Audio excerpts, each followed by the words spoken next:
আসসালামু আলাইকুম রহমতুল্লাহ বরকাত। সৌদি আরব যারা নতুন আসবেন তাদের জন্য আমার এই ভিডিওতে একটা ইনফরমেশন আছে।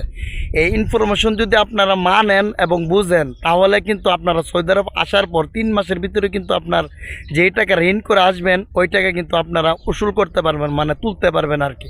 আর বাকি যতদিন থাকবেন ওই দিন মনে করেন আপনার বোনাস হিসাবে ধরে নেবেন। আর এই ইনফরমেশনগুলো মনে করেন আমি এখানে আসার পর বুঝে শুনে আপনাদেরকে এই ইনফরমেশনগুলো দিতেছি। আপনার আত্মীয় স্বজন কিন্তু এই ইনফরমেশনগুলো দিবে না, কারণ আমি সৌদি আরব আসার পর আমার কিন্তু কেউ এই ইনফরমেশনগুলো আমার আত্মীয় স্বজন কেউ দেয় না। অনেকেই কিন্তু সৌদি আরব আছে, ঠিক আছে। আর বাঙালির একটা স্বভাব হইলো আপনারা চাইবেন না যে আপনি 2 টাকা বেশি ইনকাম করেন, তার উপরে যান গা। বাঙালির কাম হলো কি আপনার যত নিচু টানতে পারে, ঠিক আছে। ইনফরমেশন হইলো আপনারা আসার সময় কিছু মালামাল নিয়ে আসবেন। মালামাল নিয়ে আসলে মিনিমাম আপনারা 2 লক্ষ টাকার মতো লাভ করতে পারবেন। আর যদি আপনারা এর ফাঁকে উমরা করে আসেন মনে করেন 4 লক্ষ টাকা প্রায় আপনার টাকা উসুল কিন্তু, ঠিক আছে। আর যতদিন থাকবেন ততদিন মনে করেন বোনাস হিসাবে ধরে নেবেন আর কি। কীভাবে কী করবেন আমি বলতেছি। আপনারা আসার সময় আপনারা 5 কার্টন স্টার সিগারেট নিয়ে আসবেন, ঠিক আছে। আমি কিন্তু সিগারেট খাই না, এখানে এক মুরব্বি সিগারেট বেছে, ওই মুরব্বির থেকে আমি ইনফরমেশন নিয়ে আপনাদেরকে এই ইনফরমেশনগুলো দিতেছি, ঠিক আছে। আর 1 প্যাকেট বাংলাদেশি স্টার সিগারেট হলো 150 টাকা। আর যদি 12টা 1 কার্টন 1 ডজন সিগারেটের দাম হলো 1800 টাকা। আর 1800 টাকাতে যদি আপনারা সিগারেটগুলো কিনেন, আর স্ক্রিনে সবগুলো হিসাব দেওয়া থাকবে, আপনারা দেখে নেবেন। আর 5 কার্টন সিগারেটের দাম বাংলাদেশের 9000 টাকা, ঠিক আছে। 1 কার্টন সিগারেটে কিন্তু 12 প্যাকেট সিগারেট থাকে, ঠিক আছে। সেই হিসাবে আপনারা যদি 5 কার্টন সিগারেট আনেন, 5 কার্টন সিগারেটে কিন্তু 5 12 60 কার্টন সিগারেট, ঠিক আছে। আর আমরা জানি 1 প্যাকেট সিগারেটে কিন্তু 20টা সিগারেট থাকে। আর আপনারা যদি 60 গুণ 20 দেন তাহলে কিন্তু দেখবেন 1200 সিগারেট। আর এখানে কিন্তু 1 রিয়াল করে একটা সিগারেট বিক্রি হয়, ঠিক আছে। আর 1 রিয়াল করে যদি বিক্রি করেন আপনি কিন্তু 1200 রিয়াল বিক্রি করতে পারেন। 1200 সিগারেট 1200 রিয়াল বিক্রি করতে পারবেন যদি খুচরা বিক্রি করেন। আর 1200 রিয়াল কিন্তু বাংলাদেশের বর্তমানে 39,000 টাকা। আর আপনি 9,000 টাকা যদি বাদ দিয়ে দেন পুঁজির টাকা, কিন্তু আপনার 30,000 টাকা কিন্তু লাভ থাকবে। আর আপনি যদি মনে করেন যে খুচরা বিক্রি করতে দেরি হবে, আপনারা বিক্রি করতে পারবেন না, ঠিক আছে, শরম লাগে, তাহলে কিন্তু আপনারা কি করতে পারবেন, এখানে একটু বলো দিয়ে আরও ডর আছে, আপনি নতুন অবস্থায় নাও করতে পারেন, বা সিস্টেম আছে 1-2 দিন থাকলে বা মাসখানেক থাকলে আপনারা কিন্তু বুঝে যাবেন। আর তারপরে যদি আপনাদের শরম লাগে, আপনারা কিন্তু বাঙালি অনেকগুলো দোকান আছে, অভাব নাই। আর যারা এরকম সিগারেটের ব্যবসা করে তাদেরকে যদি বলেন ভাই আপনি আমাকে কম বেশি যাই দেন দিয়ে আপনি সিগারেট রাইখা দেন, আপনি কিন্তু 600 700 800 রিয়াল পর্যন্ত কিন্তু 5 কার্টন সিগারেট বিক্রি করতে পারবেন, ঠিক আছে। আপনি যদি সাপোজ 600 রিয়ালও বিক্রি করেন আব্বাটাকে আপনাদেরকে লয়ে যাবে, ঠিক আছে। আর 600 রিয়াল বিক্রি করলে মনে করেন বাংলাদেশের কিন্তু 600 রিয়াল 19,000 টাকা। তারপর আপনার কিন্তু 10,000 টাকা লাভ থাকে, ঠিক আছে।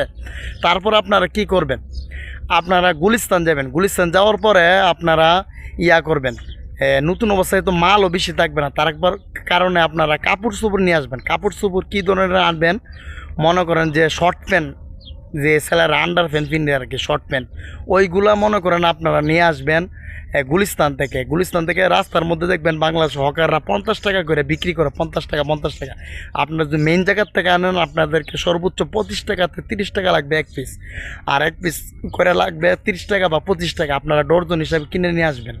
আপনারা কিন্তু বাংলাদেশে 25 টাকা সর্বোচ্চ 30 টাকা দিয়ে কিন্তু কিনে নিয়ে আসতেছেন, ঠিক আছে। এখানে আনার পরে আপনারা কিন্তু একটা শর্ট প্যান্ট অনায়াসে 5 রিয়াল করে কিন্তু বিক্রি করতে পারবেন। আর আপনাদের যদি শরম লাগে আর ডর লাগে যে না বিক্রি করতে পারবো না, তাহলে মনে করেন যে আপনারা যারা বিক্রি করে, ঠিক আছে, তাদের কাছে যদি আপনারা বাঙালি তাদের কাছে দিয়ে দেন, মনে করেন 3 রিয়াল করে তারা আপনাকে দিয়ে দিবে। আর 3 রিয়ালও কিন্তু বাংলাদেশের প্রায় 100 টাকার কাছাকাছি, ঠিক আছে। আর আপনার কই টাকা লাভ থাকতেছে এটা চিন্তা করে দেখেন পার পিস। আর আপনারা নিজেরা যদি বিক্রি করেন 5 রিয়াল করে তাহলে কিন্তু বাংলাদেশের প্রায় 160 টাকা করে, তাহলে এন কত টাকা লাভ থাকতেছে এটাও একটু চিন্তা করে দেখেন। তারপর আপনারা কি করবেন, কিছু হেডফোন আনবেন। হেডফোন কীভাবে আনবেন, মনে করেন বাংলাদেশ ইউটিউব চ্যানেল দেখবেন। ইউটিউব চ্যানেলের মধ্যে অনেক ইউটিউব চ্যানেল আছে, তারা মানে পণ্যের পাইকারি খুচরা দোকানগুলো দেখায় আর কি। ওইখানে আপনারা যাইবেন, ঠিক আছে। যাওয়ার পরে ওইখান থেকে জাগা মতে যেটা আপনি 50 টাকা করে কিনে নিয়ে আসবেন, ঠিক আছে। রাস্তাঘাটে দেখবেন 50 টাকা করে হেডফোন ডাকে, ওইগুলো কিন্তু তারা 20 টাকা 25 টাকা করে কিনে, ঠিক আছে। আর আপনারা জায়গা মতে আপনার রেট যেন 50 টাকা পরে ওই রকম দিকে হেডফোন আনবেন, ভালো কোয়ালিটি দিকে আনবেন। আর 50 টাকার হেডফোন যেগুলো কিনে নিয়ে আসবেন, এখানে আনার পর মনে করেন অনায়াসে এগুলো 5 রিয়াল করে বিক্রি করতে পারবেন। আর 5 রিয়াল বাংলাদেশে প্রায় 160 টাকা হলাম পড়তেছে। আর নিজে বিক্রি না করতে পারলে মনে করেন যারা বিক্রি করে তাদের কাছে দিতে পারেন 3 রিয়াল করে পাইবেন। এরকমভাবে মনে করেন এই যে মাল্টিপ্লাগ আছে, যেগুলো মাল্টিপ্লাগ, ঠিক আছে, ওইগুলো কিন্তু এ দেশে মনে করেন 25 রিয়াল করে কিন্তু বিক্রি হয়। আপনার মাল্টিপ্লাগ যেগুলো বাংলাদেশে 100 টাকা করে পাওয়া যায়, জায়গা মতো 100 টাকা করে কিনে আনবেন ডর্জন হিসাবে, ওইগুলো এখানে কিন্তু আপনারা ইয়া করে বিক্রি করতে পারবেন 25 রিয়াল 20 রিয়াল করে কিন্তু বিক্রি হয় মাল্টিপ্লাগ, ঠিক আছে। ওইগুলো নিয়ে আসবেন।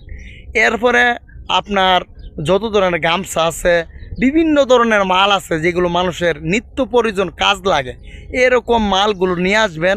মনে করেন আপনারা কিন্তু অনেক টাকা বিক্রি করতে পারবেন আর অনেক লাভবান হবে, ঠিক আছে। এগুলো বুঝছেন যদি আপনারা আমার ভিডিওটা মিনিমাম মনে করেন সব মিলাই আপনারা 50 কেজি মাল নিয়ে আসবেন। আর বিশেষ করে ট্রাউজার নিয়ে আসবেন, ট্রাউজার। আর ট্রাউজারগুলো যদি আপনারা নিয়ে আসেন, ওই ট্রাউজারগুলো মনে করেন আপনারা জায়গা মতো যদি কিনা নিয়ে আসেন, সর্বোচ্চ আপনার 100 টাকা পড়বে একটা ট্রাউজার। আর 100 টাকাটা যদি মনে করেন একটা ট্রাউজার কিনা নিয়ে আসেন, এদেশে কিন্তু অনায়াসে আপনি 10 রিয়াল করে বিক্রি করতে পারেন, মানে 300 টাকা। আর যদি খুচরা বিক্রি করেন আর একটু কম লাভ পাইবেন। এইভাবে হিসাব করলে আপনি মিনিমাম যদি 50 কেজি মাল নিয়ে আসতে পারেন, তাহলে মনে করেন আপনার 2 লাখ টাকা লাভ করা কিন্তু ব্যাপার না। কারণ আমি নতুন অবস্থায় আসছে, আমার কিন্তু বুকিং আসলো মনে করেন 66 কেজি, সেই জায়গায় আমি মাল আনছি কিন্তু 7 কেজি, মানে 7.5 কেজি মাল আনছি। আমি কিন্তু আরও 58 কেজি 500 গ্রাম মাল আনতে পারতাম। আমি যদি ওই সময় 50 কেজি মাল আনতাম ওই রকমভাবে, তাহলে মনে করেন যে 50 কেজি মাল আনলে আমার কিন্তু এখানে প্রায় 2 লাখ টাকা কিন্তু উপরে লাভ হইতো, ঠিক আছে। আর নতুন অবস্থায় মনে করেন মানুষের মালও কিন্তু এত দরকার পড়ে না, ঠিক আছে, টুকটাক মাল আনে আর কি। তো সেই হিসাবে আপনারা কি করবেন, অন্যদের মাল না নিয়ে না আপনারা এভাবে যাদের যেই কোনো জিনিস মনে করেন চার্জার আছে, চার্জার নিয়ে আসবেন, ব্লুটুথ নিয়ে আসবেন, তারপরে ইলেকট্রিক যত পণ্য, যে পণ্য নষ্ট না হবে এরকম 5 মিশালি পণ্য কিনে নিয়ে আসবেন। আর এখানে মনে করেন ডাবল বিক্রি করতে পারবেন। আপনার পাইকারি ও দিতে পারবেন, খুচরো বিক্রি করতে পারবেন। খুচরা একটু রিক্স আছে, সিস্টেমে বিক্রি করতে হবে। আর মনে করেন পাইকারি অভাব নাই, আপনি যদি বিক্রি করেন বাঙালি দোকান আছে, বাঙালি যারা বিক্রি করে রাস্তাঘাটে তাদের কাছে বিক্রি করতে পারবেন। আপনার 2 লাখ টাকা ইনকাম করা কিন্তু ব্যাপার না, ঠিক আছে। আর মনে করেন হজ যদি আপাতত করেন, হজ করতে কিন্তু মিনিমাম মনে করেন 2 লক্ষ টাকার মতো লাগে। এই হিসাবে যদি হিসাব করেন তাহলে কিন্তু আপনার বিদেশে টাকা মোটামুটি ওসুল। এই কৌশল যদি হাঁটান অবশ্যই আপনারা সফলতা হবেন। আশা করি সম্পূর্ণ ভিডিওটা যারা দেখছেন তারা অবশ্যই উপকৃত হবেন। ধন্যবাদ। আসসালামু আলাইকুম ওয়া রাহমাতুল্লাহি ওয়া বারাকাতুহু।